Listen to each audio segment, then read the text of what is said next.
Ataupun kalau saudara ingin mentanya lagi dari situ, ya bisa ditunda rapatnya.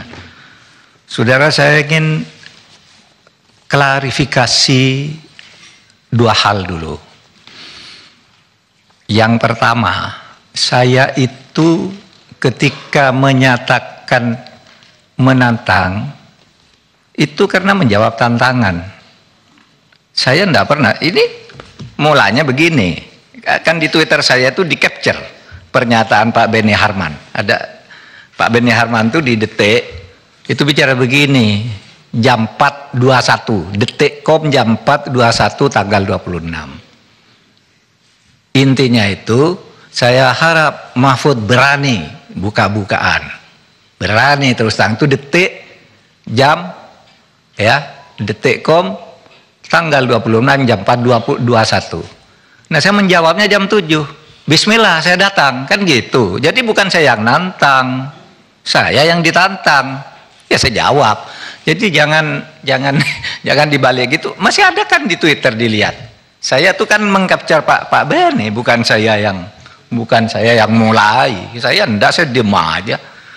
Tapi ditantang gitu kan, ya datang, harap datang juga Pak Arteria, Pak Arsul, karena ini kan yang terus terang pada waktu bicara keras, saya katakan mengancam, karena ada di video. Saya ingatkan Ketua PPATK, ini berlaku bagi Menteri, bagi Menko, ancaman hukumannya 4 tahun. Kenapa? Karena satu, ngomongkan ke publik tidak boleh. Saya bilang, saya siapa yang ngomongkan? Ngomongkan itu kan ada ukurannya, identitas, iya kan? Identitas akun kan itu ada ukurannya. Ngomongkan, saya ini ngomongkan agregat. Nah, satu, kalau soal agregat sudah tidak sepakat, tetapi itu bukan membocorkan. Nah, kalau karena misalnya Ketua PPATK melapor ke saya, lalu disalahkan, ya, kemudian saya mengumumkan itu secara agregat. Ini si Ketua, jangan nanti dulu Arteria, biar beliau jawab sampai jam 11. Kita nggak ada interupsi. Ya, oke. Kalau karena jam 11 lagi. Kalau karena dia melapor ke saya lalu saya umumkan agregat, lalu diancam hukuman, harusnya karena kenapa? Dia laporkan harusnya ke presiden, karena PPATK ini langsung bertanggung jawab presiden. Lalu saya tanya, Lebin itu tiap hari laporan ke saya, memberi informasi intelijen ke saya. Apa dia sama diancam hukuman 10 tahun sesuai dengan pasal 44 karena barang siapa menyampaikan, membocorkan rahasia intelijen negara, ya, diancam 10 tahun penjara. Maka saya tanyakan, bukan saya mengadu. Kalau ini laporan salah, kok BIN tidak salah? Ini saya tadi bawa contohnya. BIN itu tiap hari ngasih ke saya, dan itu menjadi bahan saya untuk menentukan, oh di sana ada apa, di sana ada apa. Tapi yang laporan BIN ke presiden yang diberikan ke saya itu, saudara, ini tidak ada yang baca kecuali saya. Begitu saya baca, oh ini titik-titik penting, saya terus ini simpan ke tempat tertutup. Karena itu kan BIN tidak ada press release ke publik, Pak. Kenapa? BIN tidak ada press release ke publik. Pak Arteria, apa tuh itu? Kalau LH-nya diekspos ke publik, beda dong, analoginya nggak sama itu. Jangan disangka dulu. Silakan Pak Menko. Ya, LH. LHA itu bukan itu tadi, ya, identitas. Tapi oke lah, nantilah itu.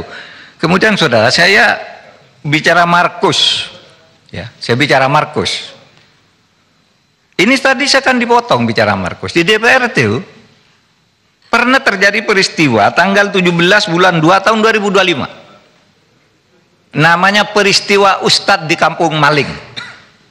Pada waktu itu Jaksa Agung ketika itu Abdurrahman Saleh di sidang gabungan Komisi 2 dan 3 itu dituding-tuding. Saudara jaksa baik sekali, tapi saudara seperti Ustadz di Kampung Maling. Di kejaksaan tuh kotor semua. Ini ada, nanti di googling aja, di googling. Peristiwa itu jelas. Lalu jaksa-jaksa marah, kurang ajar kamu, katanya kepada anggota DPR. Kurang ajar kamu. Kami dianggap maling, ini dianggap Ustadz. Kamu kalau ngurus-ngurus perkara, habis marah-marah gini ngurus perkara. Nitip pejabat, nitip ini. Itu kan tadi saya katakan begitu. Tapi terus dipotong. Bukan DPR sekarang, DPR yang lalu. Saya tidak begitu bodoh menyebut DPR sekarang. Meskipun misalnya ada, enggak mungkin dong nyebut. Disebut aja, Prof. Kalau ada justru disebut saja. Kenapa? Kalau ada disebut. Enggak, begitu bodohnya saya nyebut orang. Jadi perkara juga. Sudahlah, nanti kan ada aparat penegak hukum. Saya siapa tadi kan saya bilang dulu, bahkan saya nyebut Pak Beni mungkin waktu itu ada, karena waktu itu sidang gabungan Komisi 2 ke Komisi 3, Pak Jaksa Agung dituding-tuding, wah kejaksaan Pak Ahmad Rahmat Saleh itu ustadz di kampung maling gitu loh. Lalu ribut, siapa yang ribut tuh? Ahmad Lasso, ya Ahmad Lopah, Lasso ya. Iya kan, yang berdiri waktu itu kurang ajar kamu. Bisanya nih teh perkara di sini marah-marah. Lalu ada kepala kejaksaan tinggi hati, cabut sekarang juga. Lihat itu jejak digitalnya masih ada, saudara. Jejak digitalnya masih ada. Makanya saya memberi ilustrasi hati-hati, gitu, hati-hati, gitu. Oleh sebab itu saya tidak akan cabut. Pak Ketua, boleh saya ini penting ini Pak Pak Beni, silakan dulu Pak Beni. Nah, kita mendengarkan ini waktunya mepet. Bukan, enggak apa-apa. Ini jangan, udah nanti dulu Pak Beni. Biar selesai. Sekarang saya jawab materinya. Enggak gini teman-teman, kan tadi kan sepakatnya bila dijawab untuk diselesaikan dulu. Kan kita masih panjang rapatnya. Masih ada hari esok Pak Beni. Biar konteksnya nyambung aja, baik-baik kita ngomong. Kalau nanti selalu debat, nggak akan pernah ketemu Pak. Bukan rendah. Pak Mahfud instruksi Ketua. Kalau dalam keadaan seperti ini persidangannya, Pak Ketua, izin kembali kepada tertib yang ada. Apa kata tertibnya di sini, maka itu kita jalankan. Silakan baca Pak Beni apa tertibnya. Silakan. Ada. Ada. Interupsi itu hak. Manakala nama disebut, kan gitu Pak. Jadi, saya mau luruskan, Pak. Jadi pada saat itu saya ada. Kalau Prof Mahfud masih ingat, saya yang menyampaikan Ustadz di Kampung Maling. Sudah itu disambung oleh Anhar Nasution. Ketika Anhar ngomong gitu, jaksa-jaksa pada naik pitam. Waktu itu saya masih ingat betul disampaikan, kalau Anda yang ngomong saya tahu, tapi kalau yang ini yang ngomong kami tidak terima karena apa? Ya itu tadi yang disampaikan oleh Prof Mahfud. Saya ceritakan apa adanya. Jadi bukan mau kemah-kemah supaya jangan ada miskomunikasi. Yang kedua Bapak Ketua Pak Mahfud, mungkin yang tadi soal itu adalah statement Pak Menko tidak dalam konteksnya. Ini yang jadi soal.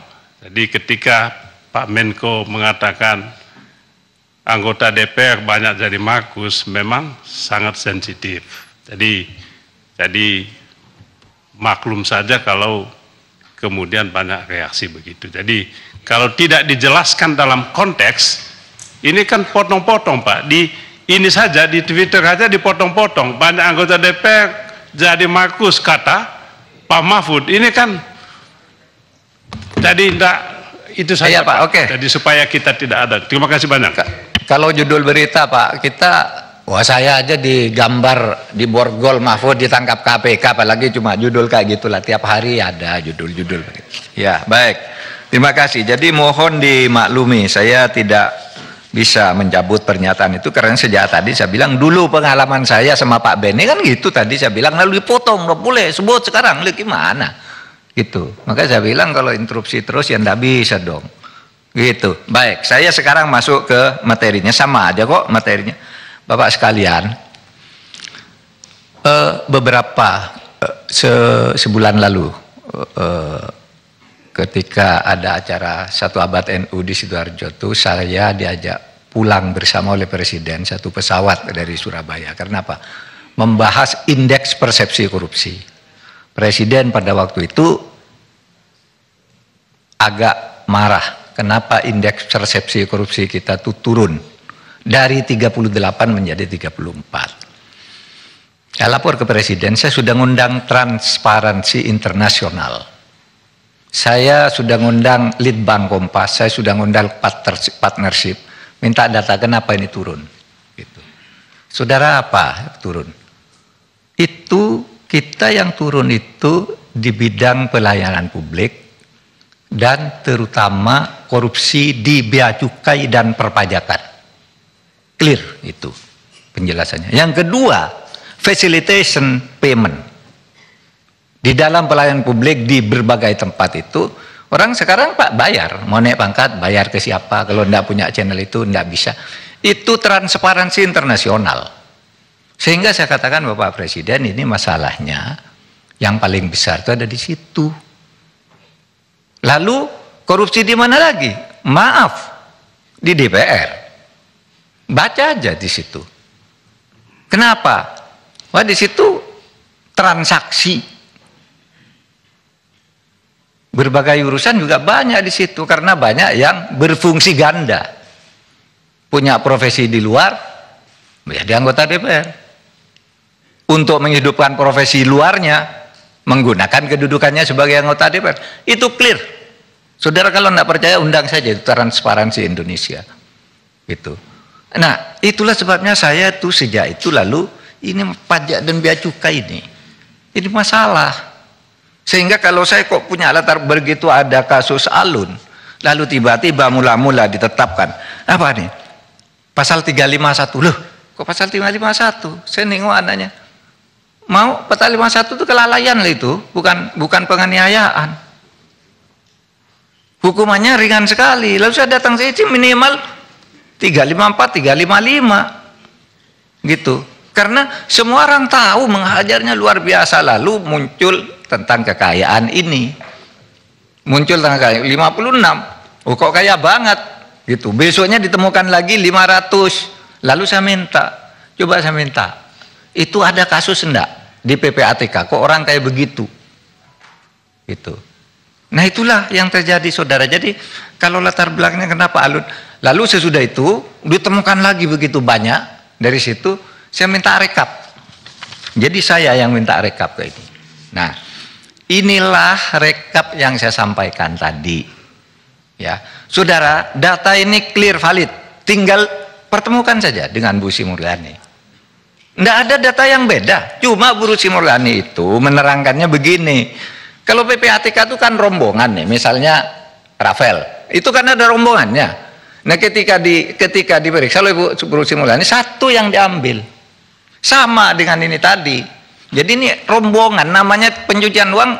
Kalau enggak banyak ya bukan pencucian uang namanya. Kalau satu geng begitu. Kalau satu korupsi, tapi pencucian uang di belakangnya itu loh nama itu. Saudara buka nanti, mau pansus buka, ada nama-nama orang 491 orang. Apa kasusnya? Itu kan ada LHA-nya. Ada di situ. Maka bagi saya gampang kok masalah ini. Undang Bu Sri Mulyani, cocokkan. Ini datanya PPAK, hanya beda menafsirkan. Seperti yang kasus 189 itu. Itu kan 15 entitas. Bea cukai. Tapi pertama Bu Sri Mulyani tidak tahu. Bu Sri Mulyani tidak tahu. Buktinya apa? Tanggal 14 dia baru menjelaskan itu. Ya. Nah, ini hasil analisis untuk satu nomor loh. Satu nomor tuh hasil analisisnya begini. Kalau sampai 300 nomor berapa mau dibawa ke sini semua? Tapi saya jamin Anda semua dapat nih uraian faktanya.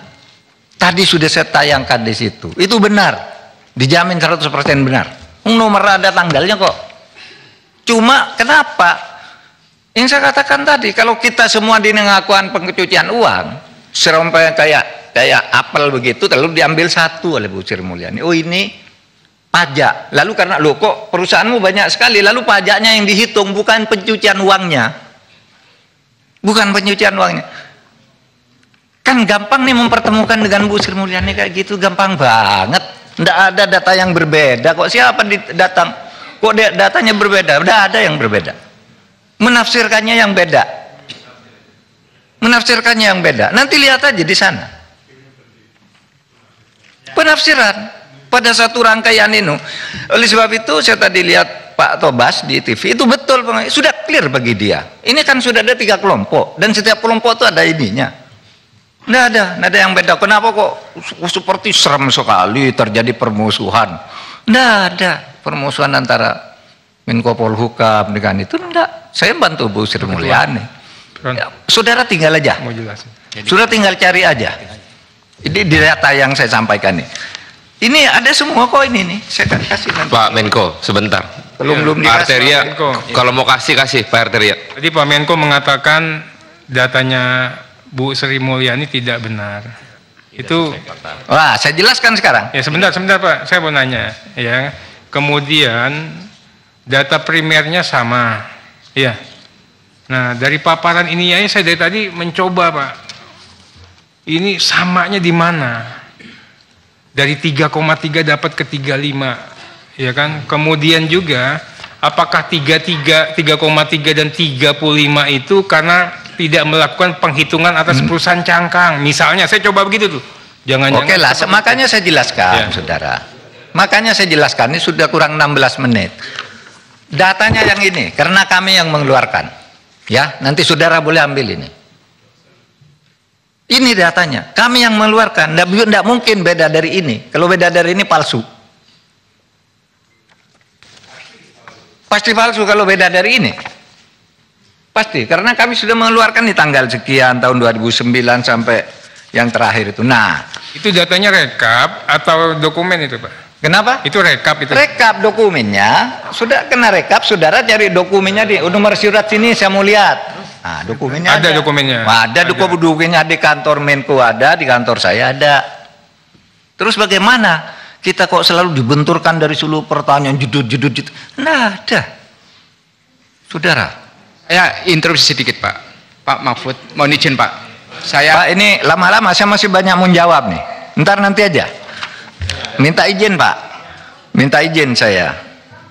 Saudara, tadi ada yang bertanya, kenapa sih Pak Mahfud tuh baru sekarang kok baru ngomong sesudah 14 tahun. Saya baru jadi Menko 3 tahun. Dan baru saya tertarik untuk membuka ini. Saya sudah ada kasus Rafael itu, saya minta rekapnya deh, siapa sih yang pakai pencucian uang? Hah? Enggak tertarik. Karena enggak boleh kita buka itu. Nah, saudara, enggak boleh buka yang itu, enggak boleh. Tetapi kalau saudara tanya rapat, kami ini 3 bulan sekali rapat nih dengan Pak Agus dengan semua ini. Ini daftar rapat lengkap, bertemu kami, jangan dikira kami enggak bertemu. Apa pikiran kita tentang ini? Ketika bertemu, ternyata melaksanakan undang-undang tindak pidana pencucian itu sulit. Sehingga protes kita tuh apa? Kepada rapat itu. Kenapa sih tidak pernah membangun kasus? Sudah ribuan kasus ini kok tidak membangun kasus? Dikonstruksi kasus sendiri. Itu setiap rapat aparat penegak hukum menyatakan sulit, Pak. Ini harus ketemu ini dulu. Kalau ini ketemu harus ini selesai dulu. Itu betul. Oleh sebab itu, mari kita lihat ini memperbaikinya bagaimana. Gitu. Bukan salah. Itu diberi beban sekian orang, satu rangkaian orang pencucian uang saling kirim gitu. Bagaimana nih menegakkannya? Dan saya baru tahu ternyata sulit, bukan karena tidak mau. Loh Pak, ada juga yang bilang, Pak, kalau kami suruh segani kami takluk Pak. Nanti kami tidak punya dasar hukum karena yang ini belum ketemu. Tapi pencucian uangnya terlihat. Tapi yang ini utamanya saksinya masih hilang, ini masih macam-macam begitu Pak. Nah, oleh sebab itu saya tadi usul undang-undang perampasan aset itu lebih mudah untuk mengatasi masalah begini. Bapak jangan bilang kita tidak ada kerjaan nih. Kami selama saya di situ berhasil mengumpulkan uang menyelamatkan daftar rekapitulasi sukses story penanganan kasus 1.492 triliun. Ada daftarnya nih. Mulai dari ACT, Asabri, BEC, Indosurya, Jiwasraya, judi online, Lukas NB, LH dan seterusnya. Jangan dibilang tidak ada hasilnya. 1.490 sampai 1.500 triliun. Itu untuk semua kasus TPPU. Kenapa? Untuk semua kasus TPPU atau khusus TPPU. khusus di Menkeu? Iya. khusus di TPPU Kemenkeu. mesti kalau PPATK yang ngomong tidak, bukan lain, pasti TPPU. Bukan pertanyaan PPATK itu saya. kalau mengeluarkan surat, kalau bukan TPPU itu tidak ada kerjaan namanya. Itu maksudnya Pak Mahfud, itu maksudnya TPPU di Kemenku atau di tempat lain juga? Nah, ini di tempat lain. Oh, oke. Ada juga Kemenkonya nih pajak. Apa saja itu, SSU, pajak SSU 14 triliun. Ada juga banyak ya. Pajak EH dan sebagainya, banyak, narkoba. Ini Pak. Tapi saya nak kemukakan ini tadi kenapa? Karena kita tidak bicara sukses story, bicara temuan, karena ada kasus. Itu. Nah, baik. Pak, isi Saudara sekalian. Pak Mahfud, itu uangnya ada enggak nyata itu uangnya? Kenapa? Uangnya ada itu. Lah ini putusan pengadilan Pak. Iya, uangnya maksud saya, ini case, ini kasus. Lah iya dong, putusan pengadilan. Terus Maksud ya kita saya, tidak ngitung.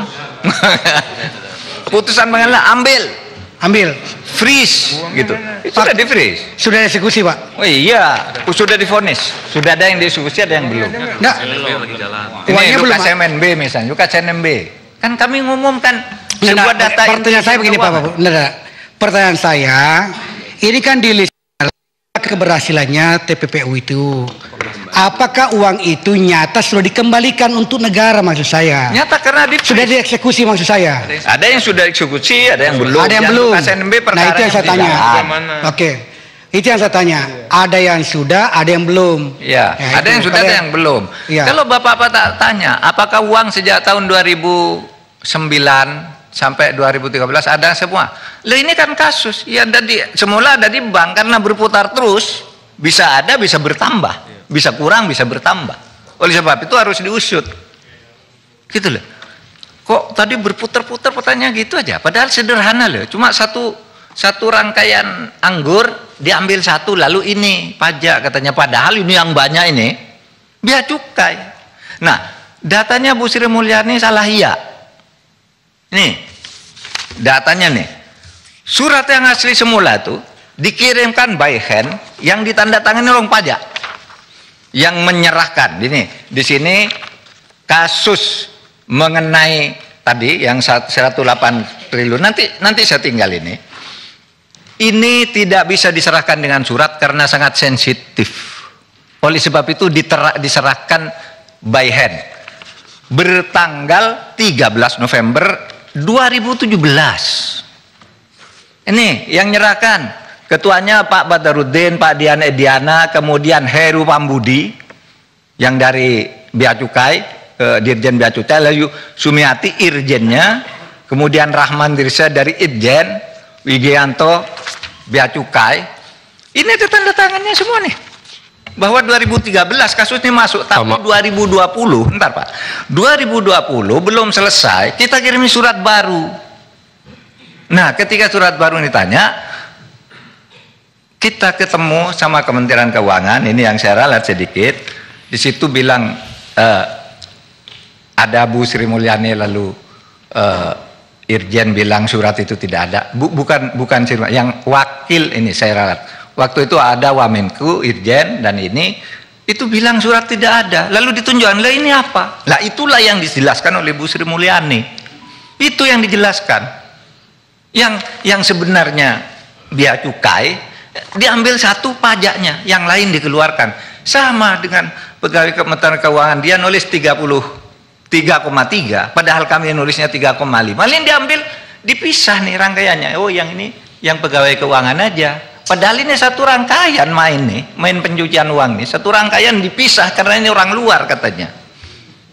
Pak Menko, tadi Pak Menko bilang surat itu boleh ditinggal ya? Boleh. Nah, nanti boleh kasih kami Pak ya? Boleh. Oke. Yang toh penyerahan surat by hand, iya. Iya. Ini berita acara, bukan hanya surat, ditandatangani semua nih. Siap. Bahwa kasus penyelundupan emas itu, yang pelanggaran bea cukai itu, ini 2017 ditutup, sehingga kami kirim lagi surat itu. Lalu bilang tidak ada di depan wakil menteri. Loh ini ada, baru dicari ketemu, itu yang dipakai dasar menjelaskan oleh Bu Sri Mulyani. Dan tidak ada follow up terhadap surat itu, Pak Mahfud sini. Tidak ada follow up dari surat itu. Surat yang ini? Tidak ada. Tidak ada follow up sama sekali. Tidak ada sejak tahun 2017 bahkan Mesti diterangkan Bu Sri Mulyani 2 hari lalu itu, dikatakan ini udah selesai. Lah kami cek ke sana, tidak ada tindakan terhadap bea cukainya.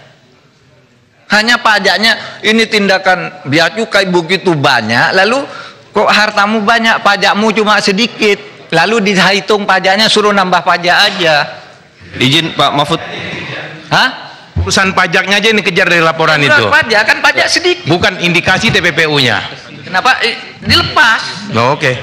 Izin Pak Mahfud. Izin Pak Ketua. Ya, itu 180 T itu tadi ya. 180. Berarti kan 180 T itu di luar 349. Di dalam. Kan kita nyebut 349. Lalu Bu Sri Mulyani ngambil contoh yang gede. Enggak, tadi Udah. Jangan diputer-puter. kan ada satu Pak Menko. Nah, teman-teman, saya ambil alih. Teman-teman, karena waktunya tinggal 5 menit. Kita sudah tahu nih, sudah paham ujung dari apa yang disampaikan Pak Menko. Berkenankah kita akhiri rapat ini? Nanti kita atur rapat dengan Bu Menteri Keuangan sekaligus Pak Menko dan PPATK. Setuju ya? Setuju. Pak Menko setuju ya? Setuju. Oke, kita akhiri rapat malam ini. Kalau setuju diketok itu. Ketok. Jadi terima kasih. Wabillahi taufiq wal hidayah. Wassalamualaikum warahmatullahi wabarakatuh. Ya, ketok.